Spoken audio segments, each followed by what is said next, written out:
अस्सलामुअलैकुम वरहमतुल्लाहि वबरकातुहू। Dear brothers and sisters, मैं कुरान कराकी आसिफ़ अमीन शेख अमीन रुकिया सर्विसेज जेलम पाकिस्तान से आपके साथ हूँ। बाबा जी अशफाक अहमद रहमतुल्लाह ने एक दिन हज़रत बाबा इरफानुल हक साहब से पूछा था कि इरफान, अल्लाह जो 70 माओं से ज़्यादा प्यार करता है, क्या अल्लाह ताला की कोई गोद भी होती है जैसे कि माँ की गोद होती है? तो बाबा जी इरफानुल हक ने जवाब दिया था कि बिल्कुल अल्लाह की गोद है और वो है माफ़ी।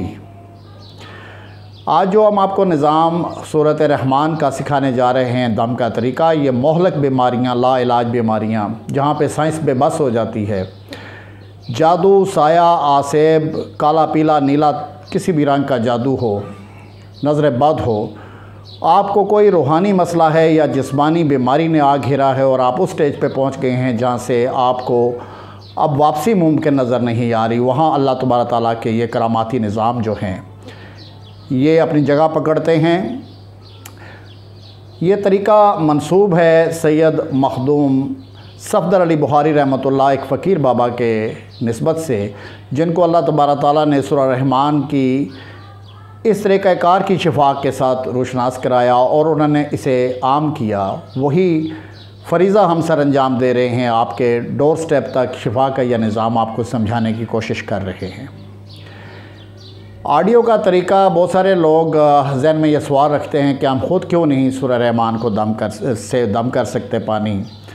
तो हम आपको रोक नहीं रहे, आप ज़रूर कीजिए वो तरीक़ाकार जो आप ख़ुद कर सकते हैं, लेकिन ये एक फ़कीर बाबा का तरीक़ाकार है, इसको आपने इख्तियार करना है। जैसा कि आपके तजुर्बे में रहा होगा, मुमकिन बहुत सारे अल्लाह के बंदे बंदियाँ ऐसे होते हैं जो कुरान की सूरतों से, आयात से दम डालते हैं। अल्लाह तबारक ताला ने उनको हाथ में शिफा रखी होती है, लेकिन ऐसे दम हर बंदा तो नहीं डाल सकता।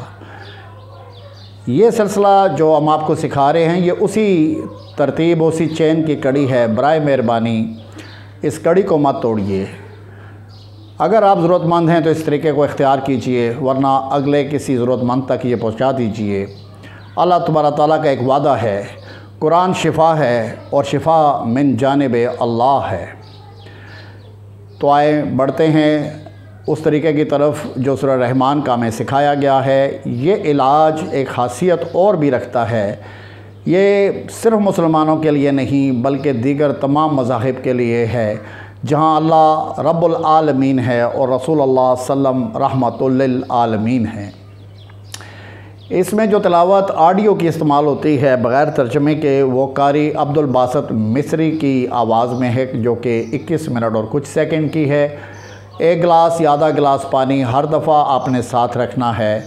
अपने आप को कंफर्ट जोन में ले लेना है, कुर्सी पे बैठ जाएं, बेड पे लेट जाएं, आंखें बंद कर लीजिए और औज़ बिस्मिल्लाह के बाद दुरूद शरीफ पढ़िए 3 दफ़ा, और फिर अपना रिश्ता दिल ही दिल में अपने रब से जोड़िए।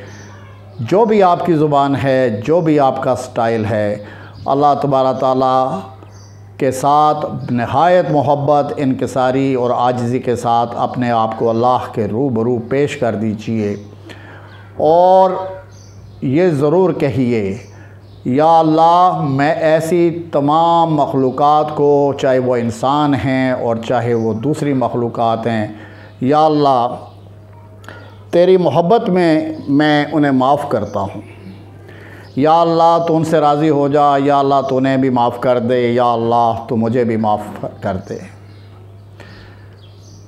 दूसरा, आपने ये कहना है, या अल्लाह, जाने न जाने में मुझसे किसी का कोई नुकसान हुआ, किसी इंसान, किसी मखलूक का, जो शायद मैं ना भी जानता हूँ, ऐ रब्बे करीम तो मेरी नेकियों में से जितनी चाहे नेकियाँ उसको दे दे।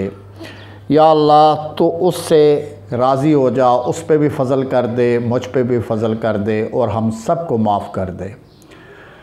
बस इसके बाद आपने नहायत तवज्जो और गौर के साथ 21 मिनट की तिलावत सुननी है। इस दौरान अगर किसी को नींद आ जाए तो कोई मज़ाइका नहीं है। अगला हिस्सा जो मैं बता रहा हूँ वो आप जागने के बाद भी कर सकते हैं। तिलावत के अख्ताम पर आंखें खोलिए, पानी के गिलास को उठा लीजिए, दोबारा आंखें बंद करें और आपने दिल में नहायत मोहब्बत के साथ आपने कहना है या अल्लाह या अल्लाह या अल्लाह।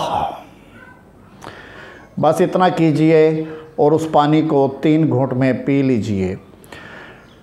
7 दिन लगातार ये अमल करना है, दिन में 3 दफ़ा। बहुत बुरे हालात, परेशानी रूहानी हो या जिस्मानी, 7 दिन लगातार 3 दफ़ा किसी भी टाइम आप कर सकते हैं, सुबह दोपहर शाम।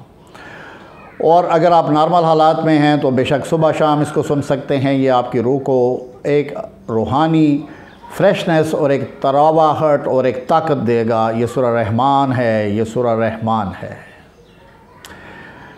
एक बात जो आपने नोट करनी है, ये तरीक़ाकार ऑडियो सुनने का जो हम बता रहे हैं, ये 12 साल से कम उम्र के बच्चों पर अप्लाई नहीं होता। अगर किसी के बच्चों के साथ या बच्चे के साथ ये मसला है तो फिर वालिदैन दोनों ही ये तिलावत इसी तरीके से सुनेंगे और उस बच्चे की नब्ज़ पर ऐसे सीधे हाथ की उंगलियां रख के आंखें बंद कर कर 3 दफ़ा या अल्लाह या अल्लाह या अल्लाह कहेंगे। मुमकिन हो तो उसे पानी पिलाएं या उसके लबों पे लगाएं। अगर किसी का मरीज़ इस बुरी कंडीशन में है कि वो होश में नहीं है तो वहाँ भी यही तरीक़ाकार नब्ज़ वाला इस्तेमाल होगा दुआ का। देखें, हज़रत बेदम वारसी रहमतुल्लाह ने एक शेर फरमाया था, इस तरफ भी करमे रश्के मसीहा करना कि तुझे आता है बीमार को अच्छा करना। अल्लाह तबारक ताला मेरा और आपका हामी और नासिर हो। शिफा आने की सूरत में एक दिन के लिए तिलावत नहीं सुननी आपने, लेकिन पानी और दुआ का तरीका 3 दफ़ा करते रहना है। फिर नए सिरे से 7 दिन के लिए इस तिलावत का ऑडियो और दुआ का तरीका आप शुरू कर सकते हैं। अल्लाह ताला आपको आसानियों में रखे और आसानियाँ बांटने की तौफीक अता फ़रमाए। मिलते हैं अगले प्रोग्राम में, तब तक के लिए अल्लाह हाफ़िज़। अस्सलामु अलैकुम व रहमतुल्लाहि व बरकातुहू।